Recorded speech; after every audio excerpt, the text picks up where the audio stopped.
Anyway, I'm excited to chat with you. And I remember, when we talked a couple months ago on that Clarity call, I remember just thinking, we got to do a podcast because this is a very interesting story and an interesting label. And it falls in line with the type of labels that I encourage people to make, which is something that is niche and very specific. Yeah. And so tell us what makes your label unique, because that's where I want to start. And I was just really amazed with what you had done, and more so, it's easy it's easy to pick a niche in a certain way and to kind of create something that you're passionate about, but then to find people who are also passionate about it and want to give you money in exchange for that.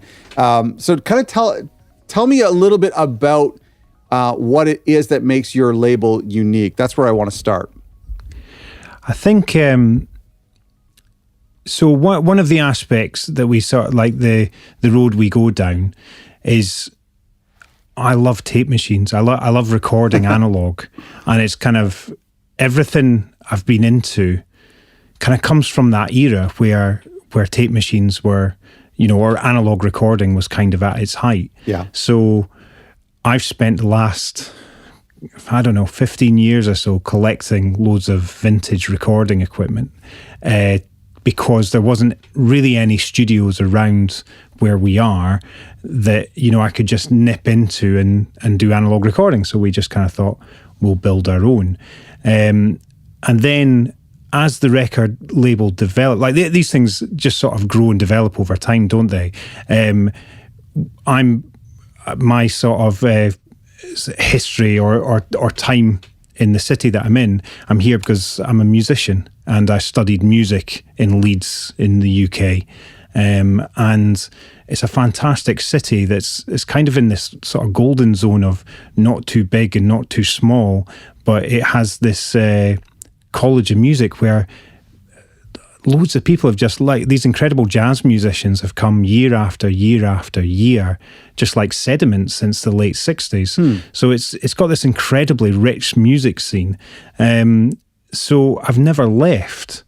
And the label, what I wanted to start building was something a bit like taken from like the idea of Motown or Stax, right? Where you've got these, and this is what I noticed. So like in my working life, going out and doing gigs and bars and everything, you're playing with these guys who are just like, these guys are world class, like world class musicians. And we live, I guess, not really in a place in the UK that's got too much sort of attention on it or something like that. It's not London or something. Yeah. So there's all these guys like just living within, the vicinity, of the studio to work together. So with the label, we kind of have, like Motown or something, this regular rhythm section or regular players or contributors to the music that we make. And it's one thing I have noticed about, and there's quite a few labels now that are doing this, like, and we're doing it way, before I was, like Daptone or Big Crown over in America. And so we don't have labels in the same way anymore where you've got a real solid sound that belongs to the label. Yeah. Like having their own recording studio, for example. That's right. So it's like I wanted to create this sound. I wanted to record in this certain way. And I'm always chasing this sound, or this kind of vibe or way of creating music, that really, really affects you, when you listen to stuff. Yeah. So that's what we're kind of setting out to do. And like the guys that surround the label, we've been working together now, since before the label was put together, and things like that. And we're actually mixing one of the first albums that I ever did, in 2010. I'm remixing it at the moment because it was never properly released. And it's like, it's the same guys. It's like it's the same guitar player. He's been with me and still with me now. Yeah. The same drummers, the same sort of wind players, the same singers. There's a lot that I want to unpack in this, what you've said, because first of all, I love the idea of, Daptone and Motown. Sun Records did that as well too, even before it was. And I love that. And I also think what is really special about your label and I wish the folks at home would maybe pause for a second and go to your Bandcamp. Let me get the address right here, because it's like when you hear the music, atarecords.bandcamp, ATA, just the letters, records.bandcamp. And I mean, when you hear the music, you hear the studio that I can see behind you. You hear the tape, you hear the microphones. And what I love about what you've done is that it actually sounds really good. So it's one thing to say, I'm going to try to get a sound, or we want to have a sound. The thing with Blue Note is it did have a sound, and Motown, it really had a sound.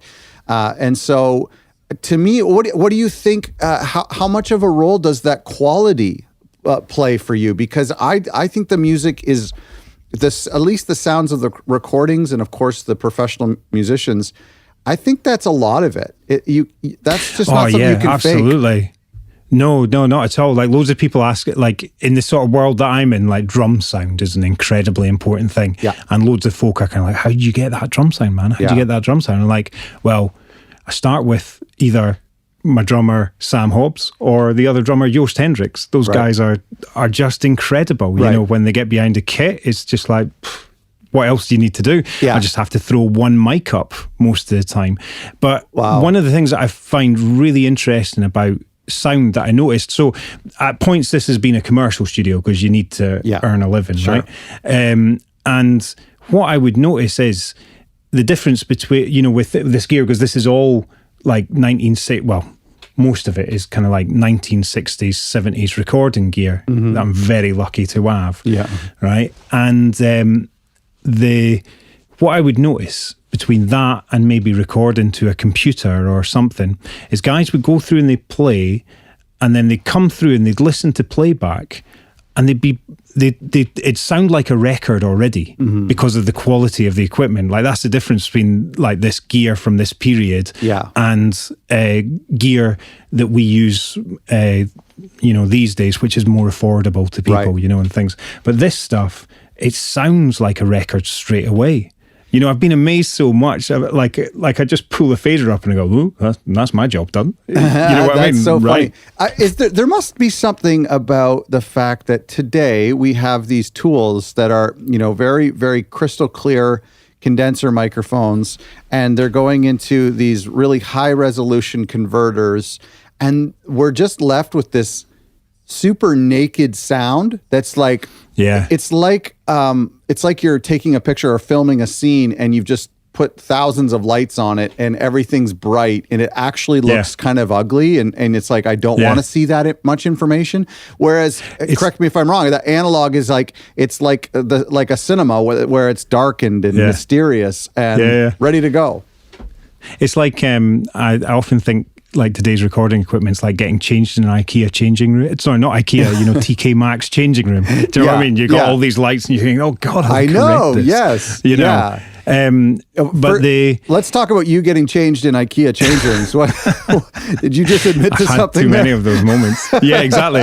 You just look at that and just go, oh, no, but you're right. You're right. When you're in a store, I talk about this with my wife all the time when we go shopping. It's like, turn those lights down. I don't want to see. Yeah, I don't want to see myself like that. You know, it's ruining the image of myself that I have in my head that's so carefully curated. So there is something. It's almost the inferiorness of the old equipment is really, it's good. It turns out. Well, there's loads of there's loads of sort of different takes on why it, you know, sounds the way it does. But one thing, and I don't think there's anything wrong with like today's recording equipment or anything like that. Like great music, you know, gets made with it, absolutely no problem, and in fact, sometimes better. You know, and depending on what you're going for. Sure, that's right. But one thing I do think is that you have more of an inclination to fiddle with what you've got because it sounds so naked. You know, the processing or making it sound good comes after the recording. Right. If you know what I mean. Yeah, for a lot of people anyway, you know. So you have an inclination to maybe listen to that recording and go, it doesn't sound good. That mistake, you know, like that, the way I've played that snare or my rhythm on the guitar there, because it's so kind of bare, it feels really obviously wrong. Whereas with this equipment, it just sounds human. Yeah. And you have, number one, you can't go in and, fix a snare drum or something like that. But it just feels more organic and human, and, you're quite connected to it. So you overlook the mistakes. That's right. It's like I spent a lot of my time when I was kind of like cutting my teeth in Leeds. I lived with a record collector for a very long time, this good friend of mine, who had a huge record collection, and we just used to listen to stuff into the early hours of the morning. And some of your favourite sort of records or 45s is when you can hear the mistakes on stuff. Oh, right. And it's kind of like, oh, wow, listen to, I wonder how that got left in, or why they didn't do another take, or why is that piano so out of tune, and things like that. And you kind of you don't get that anymore. And again, it's social. Unless you're intentionally recording mistakes. Yeah. Well, and it must have to do with tape, because, and there's still instances in the 90s and 2000s when bands are recording an analog to tape where you still hear mistakes. And I think it must have to do with the fact of like, we can't afford to re-record this, or we don't have the time. Like you said about somebody listening back to their take, it's like, of course I could maybe do a better take, but it's not infinite data, No. And I was listening to a podcast where, the double bass player Ron Carter, famous jazz double bass player. Okay. He's still knocking around. Yeah. And he did this really interesting podcast when he was talking about never hearing the playback. Oh. So this guy's cut hundreds of records, of records. Yeah. And he's just like, well, I don't remember that. I don't remember that. We never got to hear the playback. Wow. And that really fascinated me again about, I think what we're trying to do here, because I was just talking to my mate of mine before I came here who does our liner notes. And it's like, we're not trying to recreate a sort of era of music.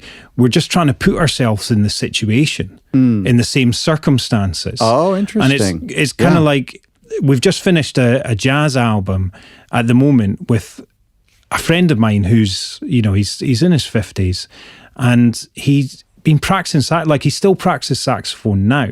And he's just world class. He's one of my favorite musicians. I just think he's incredible. Like, one of my missions with this label was actually to let the world hear this guy. Yeah. Because I was just awesome. he is so good. But we did the album that we did, we wanted to follow the ethos of late 60s, early 70s spiritual jazz musicians, a guy called Pharoah Sanders or Alice Coltrane. And I was reading about them, and they were kind of saying, we didn't really rehearse. Like, the less we rehearsed, the better these spontaneous performances were.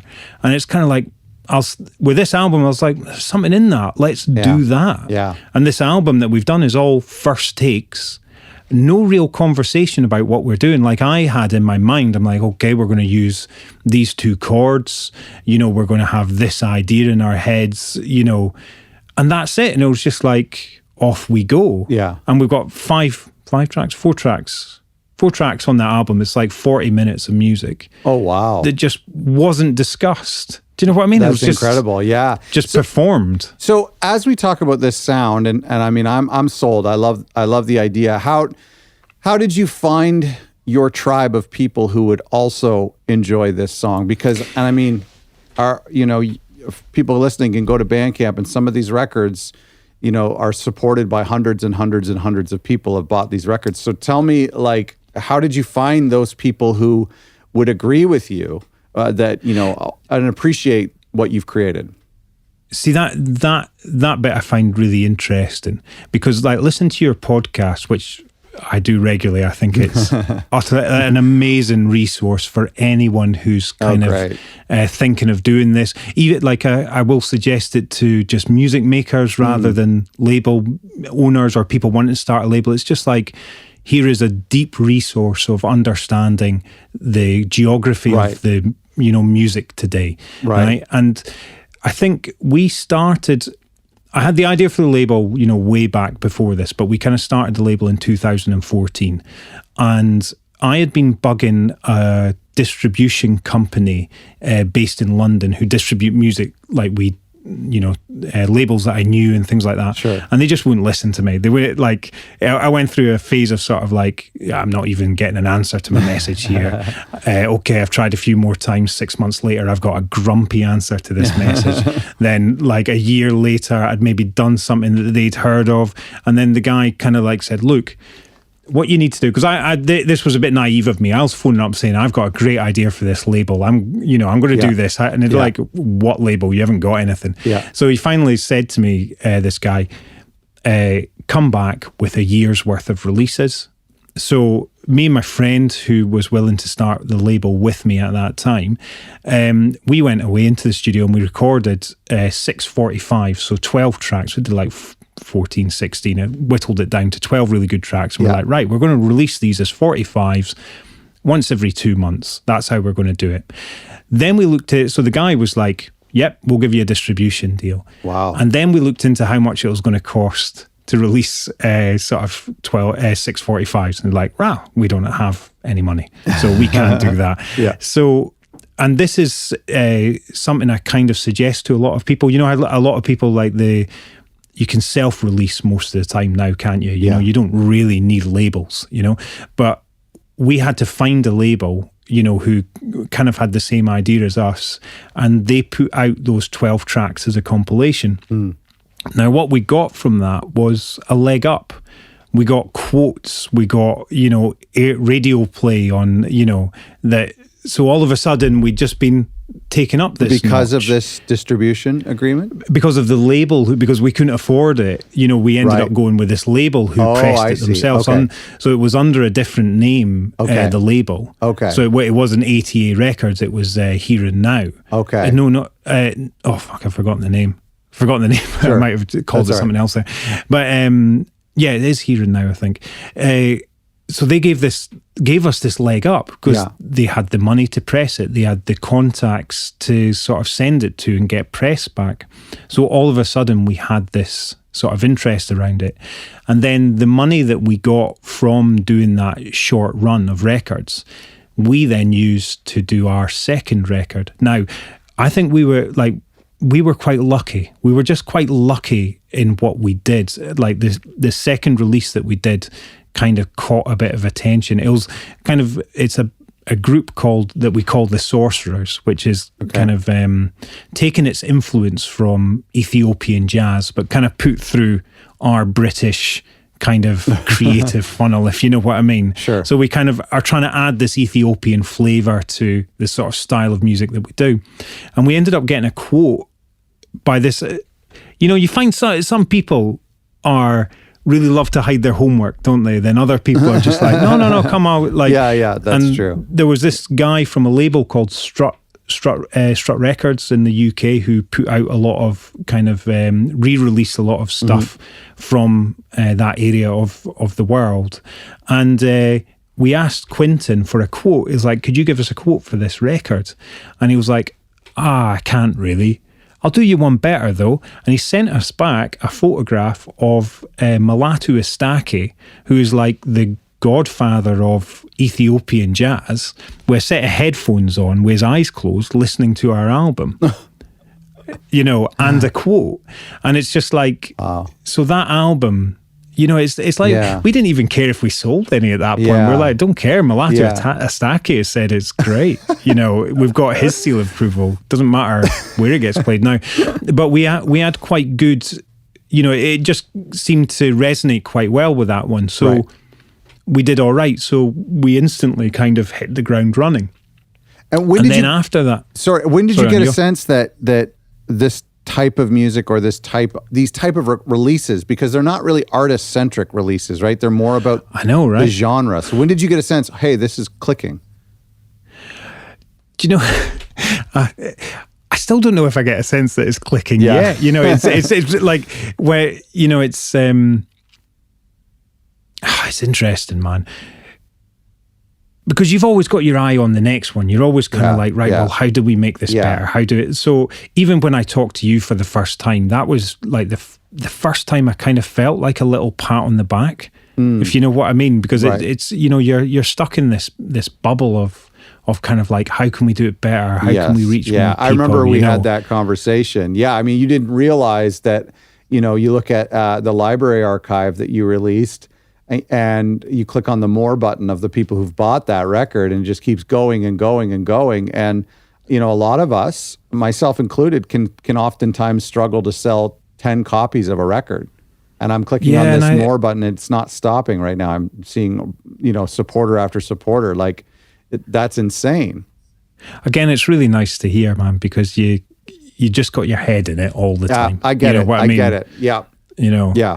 But then so we released a 45 after that one, and that went really good as well. So we got this idea, like, this is great. Let's just keep on releasing, you know, music. And I'm a bit stubborn about what I release. Like, I'm kind of like, I'm not going to tailor it to anyone. Yeah. You know what I mean? Yeah. I'm like, and the next thing that we released was like a really downbeat 45. I love it. It's a great piece of music, but it completely bombed. Okay. You know, like nobody was interested. It's like, we've made it on 45. No one can dance to it. Right. You know, so why are they going to play it? So, you know, then we went down, and then a friend of ours came on board with an album. His name is Abstract Orchestra, and he does big band versions of kind of like hip hop stuff. And then it just started to pull up again, you know, and it's interesting though. It's and that was the MF Doom record, right? Yeah. That was that. Yeah. And then we started to. So I think we maybe got a false idea of how well we were doing to begin with, if you know what I mean. Yeah. I think we kind of struck lucky on those first few things that we put out, and then we sort of slowly kind of clawed it back, and like finding that fan base. It's really interesting. It's like, how do you go about? You know, we had a business guy come on board, right, and he had a look at our website. Was the first one. So we're still working as a business, right? Mm-hmm. We're pressing records, we're selling those records, you know, so it's kind of like, okay, this is good, you know, it's not kind of going under. And he had a look at our website, and he says, you've got zero traffic on your website, you know, just nothing. Yeah. You know, he's like, just imagine how well you could do if you sorted the business end out, you know? So I'm quite fascinated now by, especially from listening to your podcast, just about how, because the world is open to all of us, isn't it? You know, music creators. 100%. And it's just about finding your group, as you said, you know, your family of people who are like, I'm really into that. Well, that's one of the things I find so fascinating about you and the potential that your label has, is that some of the stuff that you can't control and that's hard to achieve is the music, and not just the quality of the music, but does it resonate with a certain group of people? And then the other thing is that unique identity, which I preach so often. And you have those two things, and you have them doubled more than most people.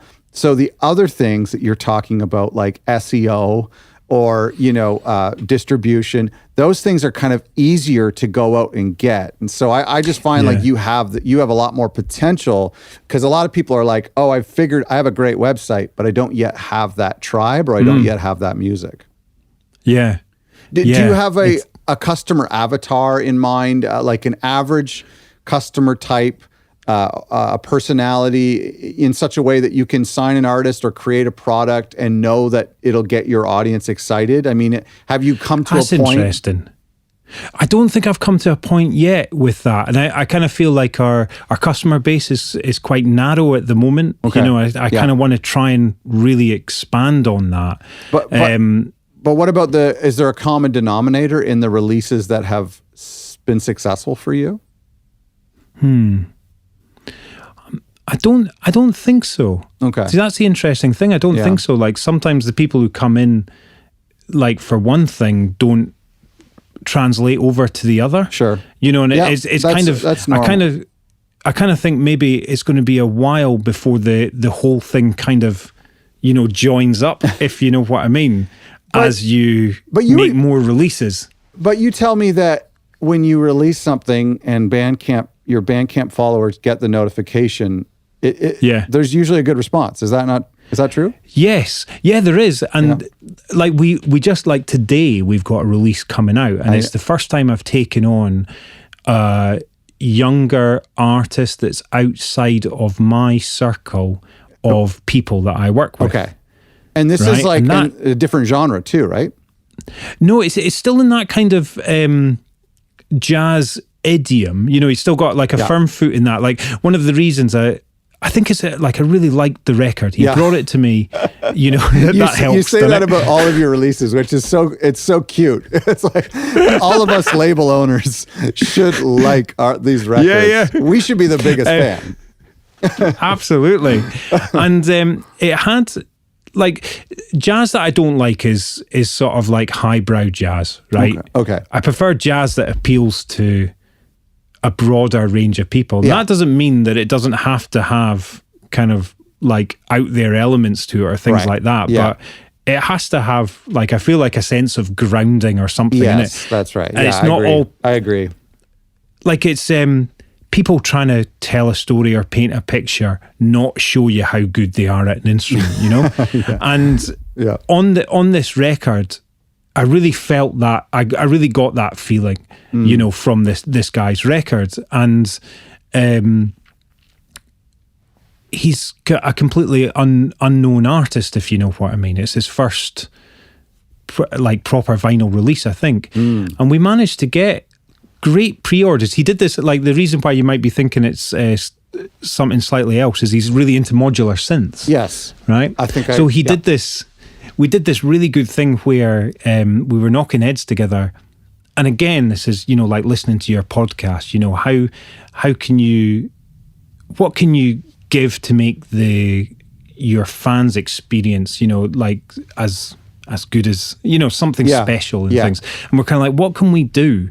So because he was into modular synthesizers, he kind of did this remix using the audio stems from the album. Oh, I see. And he kind of made 65-minute kind of remixes that no two are the same. So it's we've kind of given everybody their own private piece of music. Oh, that's awesome.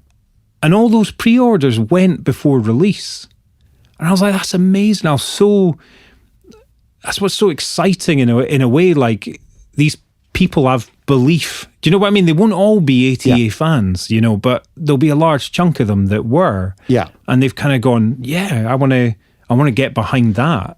You know? And I think what you're talking about is I really truly believe that nobody is really a fan of a record label in the sense that I'm a fan of the words ATA records, you know, and Motown had an ethos and they had, looking back now, we can say, oh, there was a purpose behind them and a mission statement. But, you know, it's really what people are interested in the feeling and the aesthetic that you've created and that ATA represents.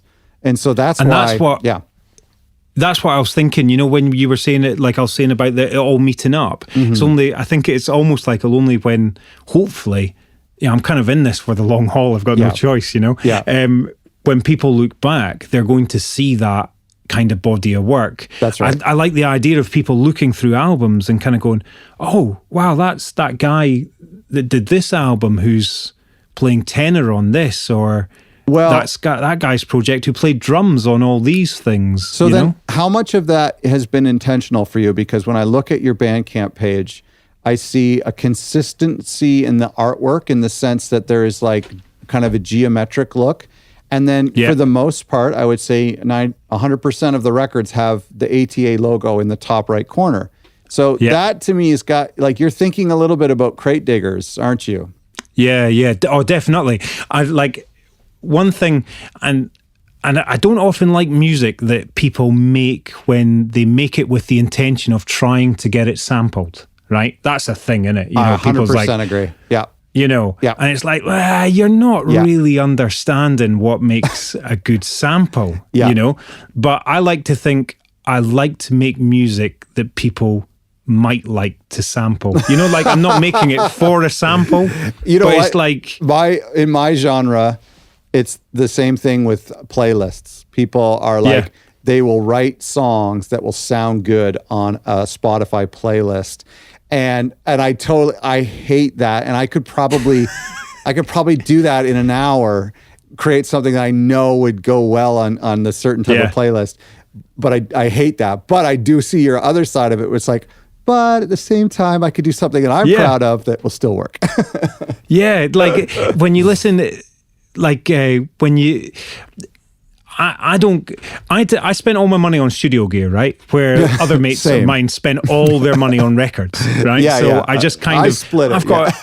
I've got an okay record collection, but some of my friends have just like it's just such a resource. Yeah. Some of these guys have like Mixcloud accounts, and it's just like your university is there. Do you know what I mean? It's like I've got a friend who's got like, I don't know how many hours he's got up on Mixcloud of stuff that he's curated and digged for, Yeah.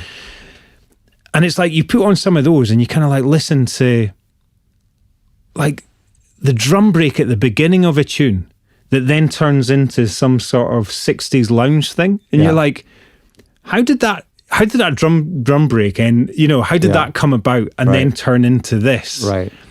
So I think that's what that thing of just like something on there that someone might want to lift at some point. I don't know if I'm making sense. So is that one of the other thoughts, just going back to this recorded sound, is I honestly think one of the things that is creating your label or helping your label thrive, and I hope it'll help your label thrive in the future, is that a lot of what the type of music that's being made today is in the box, and it's even if it has an enormous amount of character, and lo-fi music does, but for people who know, you can hear that it's one plugin over applied to something, and it's really starting to sound homogenous. And yes, I know that like I'm a grumpy old man and you're a grumpy old man. We're shaking our fists at the kids on our lawn. But I do kind of think that real musicians in the studio playing real instruments, that is really hard to replicate. And I think that's what, to me, is what's making your label shine a little bit. It's like, oh, finally, real people recording this in real time. Yeah, I love it. They're just, getting in a room, being able to do that, like, it's a really lucky position to be in.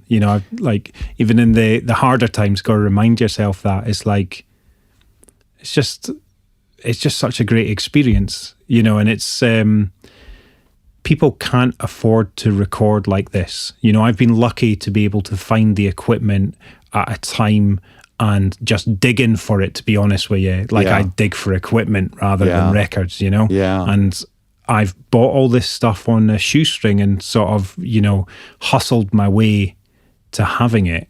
And it's just like, oh man, it's like people don't get access to this kind of stuff. Yeah. So there's lots of different factors, and it's kind of like, I wish more people did have access to this kind of stuff. Yeah. Yeah, for sure. But yeah, I really, really enjoy it. That is the thing that I want to translate. I remember I was listening to, because I treated myself to digging for a stereo. I didn't spend a lot of money. I was just like, right, I'm gonna dig for a stereo. I'm gonna find like a nice sort of Valve, something at home that I could really enjoy listening to music on. And I think it's a worthwhile investment if you're a musician and a writer, whatever, a producer of music. You get to hear how good it can sound. And I was listening to, we put on, I think it was Jimmy Cliff, The Harder They Come. Okay. I think it was. But you could hear the room. You could hear that, like, this, like, you're in the middle of this performance. Yeah. And you can hear the room. You can hear everybody in the room. And it's just kind of like, to strive for those kind of moments. That's one of the things like I'd like to, that I'm trying to do, is trying to capture these moments. It's like, this wasn't cobbled together. This is, we've got a singer on the label who's just jaw-dropping. And I remember she's on a thing called The Magnificent Tape Band, is this album that I'm sort of talking about, right? And we did a song, so I was working on that 16 track behind me there. And I think we recorded the whole of the vocals I think in 2 days, like the main vocals, right? Sure. So that was like 10 tracks, maybe sort of like 4 or 5 a day. And she's such a great singer. Like I've still got it on the reel. One of these songs is a kind of gospel, because she grew up singing in church, you know? So it's kind of got a kind of gospel kind of thing to it. And this take, I've got 2 of these takes. You could use either take. They're both incredible. And she's just sang that from start to finish. Yeah. That kind of blows my head off. You know, It's kind of like to be in that moment from start to finish. Yeah. You know, and it's not... It requires talent if you're not comping the vocals, right? If you're not taking a bunch of takes and picking the best. Have you watched, like, and I'm not saying it's like wholly unique, you know, to this place or the people that come to this place, because it's not. It's like happens in all over the place, you know. But to capture that in this way, that's what's kind of special about music for me, you know, like the things that I connect to. But I don't know, did you watch the Beatles? You watched the Beatles, Doc? We might have talked about this already. I watched about 4 of the 16 hours, maybe about Excellent. a third of the way through it, yeah. Well, there's a bit on the end of it. I was about to make a terrible joke. I was about to say, I'm not going to spoil it for you, you know, but they break up. But they... And on the last bit, there's a clip of Paul McCartney doing the Long and Winding Road. And what's really interesting is, like, you're just watching the guy in the studio, and it's just like, right, you ready? Bang. I'm not going to sing Long and Winding Road because this is being recorded. Yeah. But he just goes straight into that sort of opening of Long and Winding Road, and you just notice there's no change for him as a person. Do you know what I mean? He's Paul McCartney. He's the Paul McCartney that we hear. He just goes straight into that tune, like a record. Right. And that's kind of what blows my head off sometimes, is these people's ability to just be in that moment, you know, and that's what you find here, actually. This is a bit of a baptism by fire, actually. If you're not able to kind of be in that moment and sustain that thing. Yeah.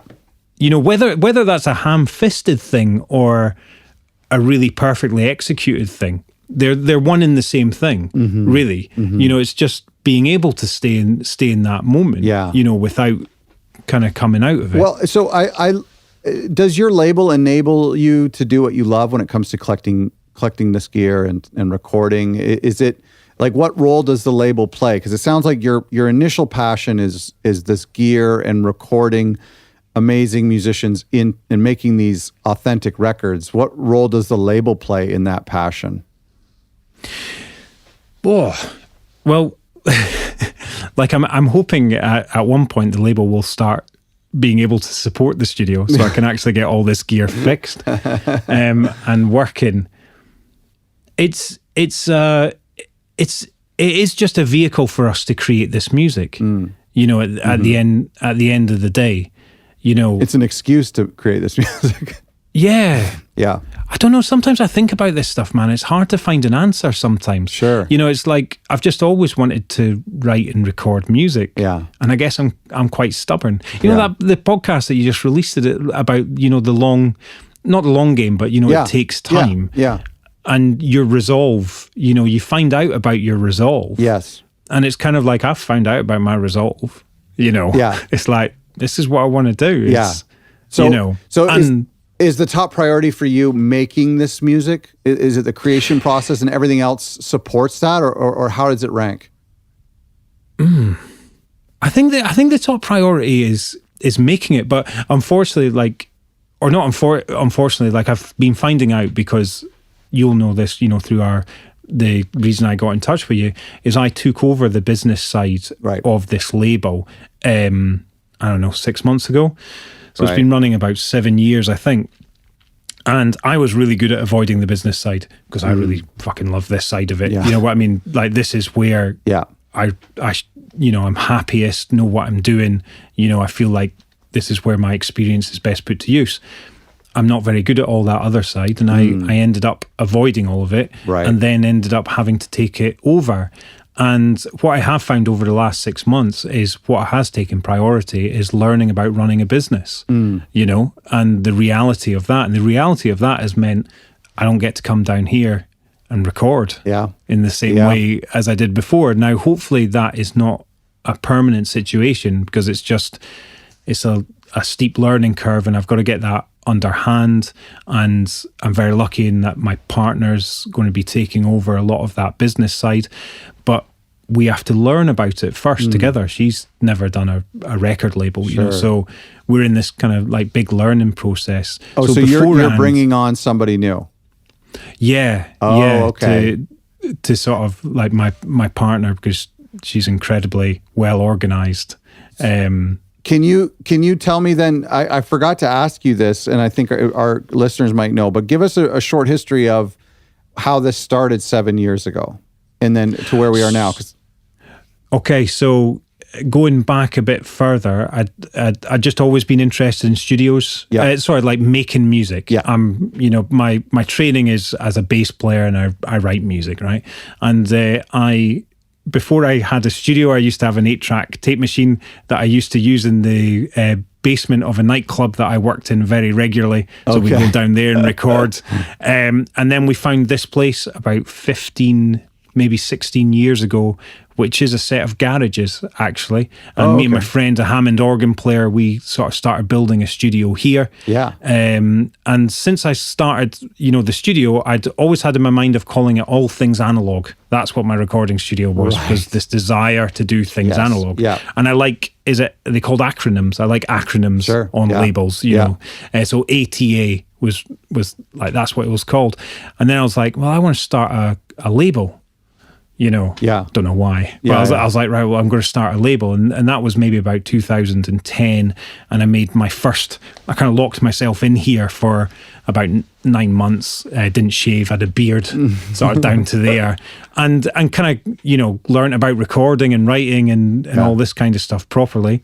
And then I wanted to start a label, but I didn't know how. And as I say, I'm not very good at that kind of stuff. So I was kind of looking for someone to do it with me. You know what I mean? To take the reins in that sense. And I asked a few people and they were kind of not interested. Then a friend of mine I hadn't been in touch with for quite a long time, who was also a musician, I asked him, first time he wasn't that interested. Second time, you know, he kind of went for it.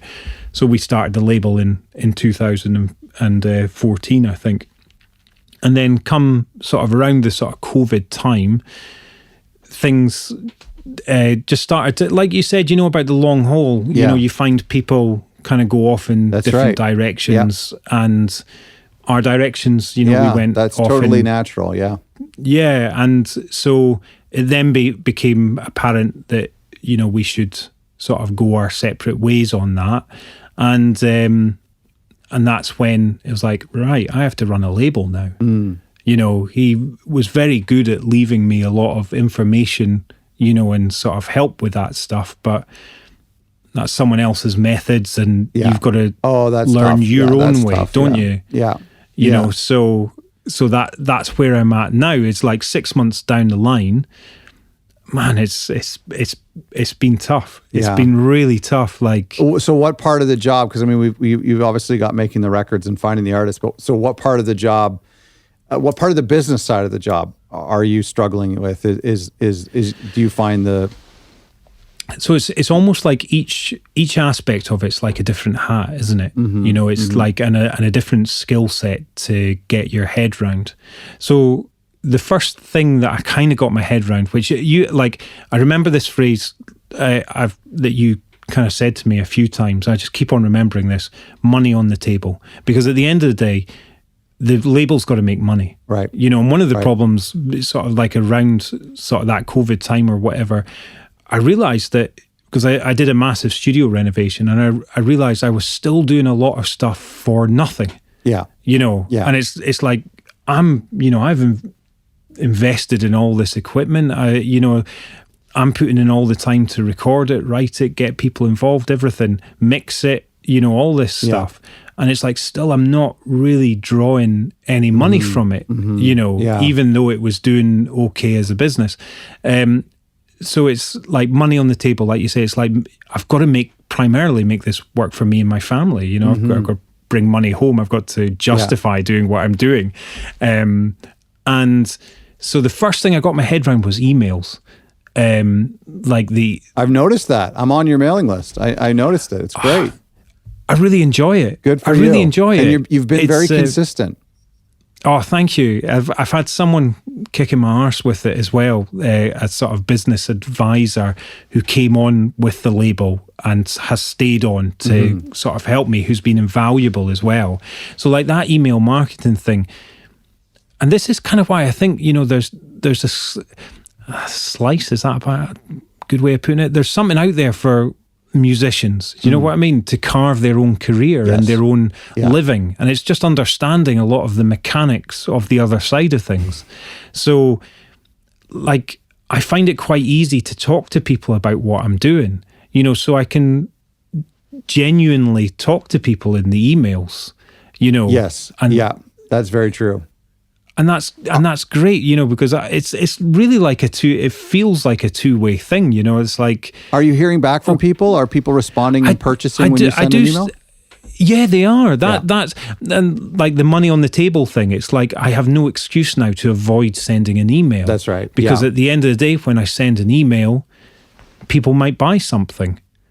So it's like 100%. Yeah, and that actually just to kind of highlight what you've been talking about, and this is something I'm actually developing that I'll be releasing soon. This concept of income generating activities, where when you look, because a lot of us who run labels are individuals. We're just one person usually, and we have to look at our to-do list. And some people are fortunate to work 9 to 5 on their label, and some people have to work 5 till 9, after their real job, and so it's important to not waste time subconsciously on emails or things that feel like we're being busy, but to actually identify what is it. If I can only do 2 things tonight while I'm working on this label, what are the things that are going to put money on the table, like we've talked about, and email is one of those things where people respond and people buy things, and or working out a sync deal or something. You really should be focusing on stuff that sustains the label.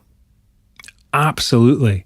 And it's really blown my head off like that. I think you did an episode about emails, possibly. Is that right? Yes. Yeah. Not too long ago. Yeah. And that thing about how they are the longest standing means of digital communication, and they outlast everything. Yeah. And it's just like, so now I'm kind of not obsessed with the idea, but I'm kind of like, how do I get more emails? That's really very smart. And I need to. I've been trying to sort of find time to do another clarity call with you, because I'm kind of like wanting to see how I can expand on that and how I can do that better. Yeah. But then I think you did an episode like so being able to talk authentically, and like that's what's really lucky about this email communication thing. It's like I'm not trying to be anything, I'm just like I'm just concentrating my communication, to try and tell people what we're doing,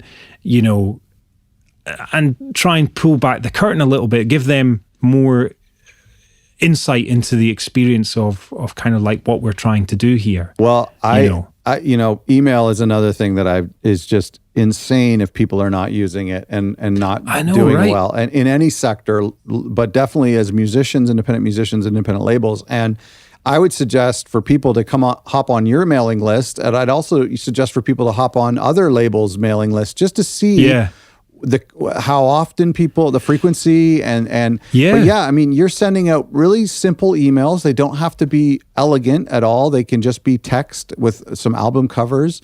You're speaking in the first person, and that just works. And it's easy to pull off. And that thing that you just said there, like going on other people's mailing list, because I've done that. I remember thinking, oh shit, like I wonder how Scott would have put this, and had a look at some of your emails, going, right, oh cool, that's given me an idea of how I can shape this or pitch it. And it is really interesting, because it's difficult, because you've got to be your own motivator to like go and learn all these things. Yeah. But this is what excites me. The information's out there. If you once you start scratching around, it's like, oh, well, go and look at some other record labels, and how they do things, and how they communicate, My favorite quote that I heard a year ago, and it's my like I just think it's so relevant in life is it's simple, but it's not easy. And I think like the success of running a label is very simple. There's a very simple formula where we've been talking about a lot of it today, but it's not easy. It's still gonna take 5 to 10 years. You know. It's like like getting a 6-pack. The formula to get a 6-pack is quite simple. Everybody knows how to do it, and everybody's capable of doing it. But it's probably the hardest thing you could ever do. It's like you said it in a. I think you probably said it this way as well. But the guy that's been on board coaching me with the business stuff has been saying it as well. There's no silver bullet. Yeah. And I like these phrases just go round my head all day. I have to remind myself. Yeah. You know, each morning or what. Right. There's no silver bullet. What small step can you do today? You know, to get a few more emails. You know, that's right. Or something like that. There's no silver bullet. It's these tiny little increments that just steadily grow the thing. And I do think sometimes I look at other label successes. And man, this is one of yours as well. And I always try and remember this. Stop looking at other people. Stop measuring yourself against other people. You know. Yeah. And it's kind of like, because I sent you that YouTube video thing that I did, right? Yeah. And I really like that thing that you were saying about YouTube as well, and how that can really push, because it's suddenly all starting to click with me, the idea of what social media is. And it's just like the reason you do, like we used to have this thing, Instagram I can do, right? It seems dead easy. It's just like, I'm just like filming interesting bits of, you know, your day and talking about them. I was like, I don't want to do fucking Facebook. And you're like, I don't even know what Twitter is. Yeah. You know, but the thing about them all, the reason why you do them all is to get all these different touches. You know, because I do it myself. I am now quite aware of how I behave when I'm engaging with something. That's right. So it's like you see an album and they're like, this album's coming out now. And I'm like, shit, I want that album. I really want that album. Okay, I'm not going to buy it. Yeah. You know, and you close the email. And then you might see it on Facebook. And it takes like all these different prompts for me to go, do you know what? I will buy that album. It takes 7. 7 is the like people have studied it. I believe the number is 7. 7 different touch points. So that's the idea of, now I understand why I have to do Twitter, Facebook, Instagram, and an email. And if your insights on Instagram are low, and if you're only getting a few people looking at your stories, that it's just part of the job. You know, you should still be doing it because it is just one of those touch points for people. And we really can't measure. We can't measure what was the tipping point for why someone finally decided to come to your Bandcamp. Exactly. Yeah. And here's something I think about as well. I'm kind of like, so I think I was quite lucky in that, you know, when we started the label, it's almost like we were just on the last cusp of not fully digital kind of world, if you know what I mean, where, you know, these days people are excited about likes, you know, rather than an actual record sale or something. So we were just on the cusp of that. And I used to sort of like look at other labels that I looked up to, like something like Daptone or whatever. And I was kind of like, well, they don't have an Instagram account, you know? Do you know what I mean? They're like, their success is embedded in the real world, you know, before this all happened. So I was thinking to myself, like with YouTube, so I'm really interested in YouTube now. And like you were saying in your thing about how that increases your, what is it, the Google kind of algorithm, you get shoved like up that Google list for a bit. Sure. Yeah, that's true. You know, well, because Google owns YouTube, so when you're searching on Google for something, a YouTube video will be one of the search results because they want to promote it. Yeah. Mm-hmm. So I found like that thing. So I started like I sent you that YouTube video. I was like secretly quite pleased with myself. You know, it was great. That I'd done this thing, and I've done a few others like that with bits of equipment and things, and that seems to get a lot of traction. And you're kind of like, I think I'm being a bit judgmental on myself, kind of going, well, surely I should be able to just have success with the music. I shouldn't need a YouTube channel that kind of shows you all my little bits of equipment. Right. Do you know what I mean? That's kind of going around my head, but it's like, but we live in a different world now, don't we? And it doesn't matter how you get it's how you're collecting those people. Because I don't gig, I don't take the acts out yet, you know, and things like that. That's right. And the cream doesn't always rise to the top. There's an element of luck to it, and and there's also an element of doing things that we don't want to do. And for some of us, that's social media. Yeah. Some of us, that's accounting, Yes. Some of us, that's mixing a record or mastering a record. But yeah, it is, that's kind of part of it for sure. Yeah. I think it's incredible. And I'm glad I can see for you too, that you have kind of identified this avatar, especially because email is working, and email is a little bit more of a slower paced type of interaction with, as opposed to the social media feeds. And so that mirrors the type of people who would buy these records. I know that we've talked before that you have, and we didn't have time to discuss it today, but you've had success at retail, right? You have distributors who carry your records, and that plays a big role. And so when you start to look at these things, and again, I wouldn't discard social media, although I would if you were overwhelmed, if you were feeling overwhelmed, because I wouldn't want it to affect making the music or getting music into record stores or the emails. If those things are the big pigs, if you had to drop something, or your family was going to leave you, then you would, it might be the social media. So, but I think I'm looking at you and I'm starting to see your tribe is made up of people who open emails, people who like these older records, people who like vinyl. And I think that's important for labels to kind of start to see a common denominator amongst all of their forms of communication and start to create this ideal customer. Yeah. And when you were saying about dropping stuff as well, when I took over the label, the first thing I dropped was postage fulfillment. Because it's just like, it just takes out, like, the guy who was helping me, advising me, was like, crazy one. Send that to somebody else, because, you don't even know how to write an email. Yeah. I'm panicking and stressing about, sitting in front of a computer and, what am I going to say and all this kind of stuff. Yeah. So, but the interesting thing about that, sort of 4 or 5 months, luckily we weren't posting a lot of stuff at that point, but it really got to me that I couldn't have a direct connection with the customers, with giving fulfillment to somebody else. It's like, well, what if I want to put a message in, what if I want to, like all those little ideas that you were talking about, to make customer experience much better. It doesn't cost us a lot, does it? To get stickers made, to get postcards made, to, get special screen prints made. But there's this label that called MPS, a German that did jazz. It's a great place. It's basically a very rich man in the 60s sort of time. He had a studio in his house, beautiful studio, and he just used to get like all his favourite jazz musicians over and made records. So recently, I don't know if the record label ever folded, but they've started repressing stuff. And it's all kind of like straight from the master tapes, right? Mm-hmm. But when you see these sort of packages that you get, they're outstanding. They're really beautiful kind of... And I was like, I want to buy that. Yeah. Because I really, that's a strange thing to say, but I really felt valued when I got the record. Oh, yeah. And I'm like looking through the booklet and the pictures of the master tapes and all this. And I'm like, I feel good about my purchase. Well, that's something that you can be working towards. It's not something, you don't need to do a million things at once. And like we talked about last week, you don't have to grow, you can't grow as big as you want to be on day one or in year one.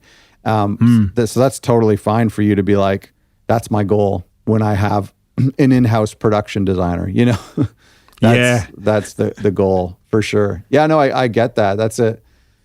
It's a great experience for customers. Yeah. But I mean, oh my gosh, listen, I could be talking about this forever. Yeah. and I could be talking about your gear forever. I was watching some of your videos about the Mellotron. And I love that thing. That's a I obsessed over the Mellotron for years. I was kind of looking for one. Yeah. I even knew of one that was at someone's house 20 years ago and they moved out, and when they came back, it had gone. And I was like, maybe the Mellotron's still there. Yeah. Went and knocked on it, So the Mellotron's great, isn't it? It's a beautiful thing. Yeah, it is. I'm sure it's a headache to keep functioning. Yep. Well, Neil, congrats on all the success of your label, and I'm excited for our listeners to check you out and to get inspired by what you've done. And your model is the model I think that a lot of people should do, which is to kind of create something very specific and to serve a very specific niche and a specific type of person, because I feel like you have a better chance of getting a small amount of people hyper excited about what you do than trying to get the masses, relatively interested. That's a harder task. So congrats. Oh, thanks, man. Thank you for everything. It's that this podcast, as I say, it's just a great lifeline, to go in. Great to hear. Dive into, whenever you're feeling like a little bit like you don't know what to do. That's good to hear.